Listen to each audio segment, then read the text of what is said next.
Haven't you heard? Yoga is demonic. I know. I've seen the comments too. Every time I post a video where I stretch and say Baruch Hashem, somebody always pops in like, be careful, that's pagan. So let's talk about it. Calmly, clearly, and with a little common sense. Where does this fear come from? The concern is real. And honestly, it comes from a good place.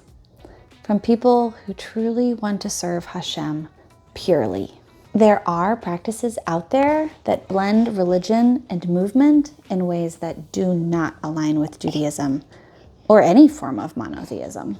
But lumping all yoga into idolatry is like saying all music is worship because at some point someone sang in a temple. Context matters. Intention matters even more. So let's talk about what yoga actually is and isn't. The modern physical yoga that most people do today, the sequences, the breathing, the fitness classes, that's mostly from the early 20th century. The people that brought yoga to Western society were influenced by gymnastics, calisthenics, and health movements. But you're right, the word yoga does come from Sanskrit. But doesn't language evolve? What's taught in your average yoga class these days is about posture, breath, and nervous system regulation, not idol worship. You don't accidentally summon spirits when you're stretching your hamstrings. You might, however, summon gratitude, awareness, and better blood flow, all of which are perfectly Jewish things to participate in. You see, Judaism doesn't fear the body.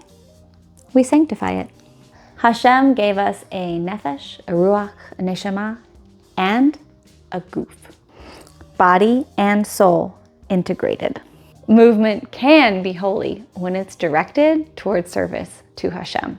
The Rambam himself wrote about maintaining physical health as a mitzvah because our body is the vessel through which we serve. So if stretching, breathing, and moving with kavanah helps you show up with more patience, more presence, and feeling more connected to Hashem, that's service of the heart. But you may be asking, what about the spiritual side of yoga? Here's where people get tripped up. Some teachers do use language and rituals from other faiths or spiritual traditions. Chants, mantras, talk of deities. But here's the thing. Nobody said you have to copy that. You can keep the physical practice, the mindful breathing, and fill it with your own kavanah. Just like you can listen to instrumental music without automatically adopting the beliefs of the composer. It's about discernment, not dismissal. So how do we reclaim the practice? I don't do yoga in spite of being Jewish. I do yoga because I'm Jewish. Because my body is part of my neshama's expression. Because awareness of breath is a reminder that every single inhale is a gift from Hashem. Nishmat kol chai tevarech et shimcha Hashem. Let everything that has breath praise Hashem. Reclaiming yoga isn't about erasing or ignoring its origins. It's about refining it and sanctifying it. Just like we've done with food, language, music, and culture for thousands of years. We take the neutral and elevate it. That's Kiddush Hashem. So no, yoga is not demonic, but it can be divine if you approach it that way. And that's what I mean when I say kosher yoga. It's not about branding or trend. It's about intention, about aligning movement and mindfulness with Torah, not with idols. So in the next video, what is kosher yoga? I'll walk you through what that actually looks like, how I guide practice, what I avoid, what I reclaim, and how you can build a meaningful movement routine that deepens your connection to Hashem.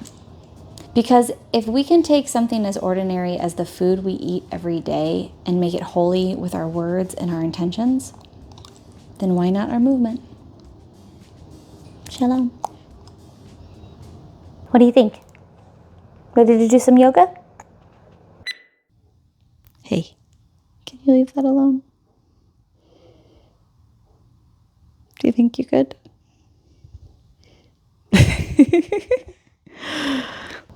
Boop, boop, boop, boop, boop, boop, boop.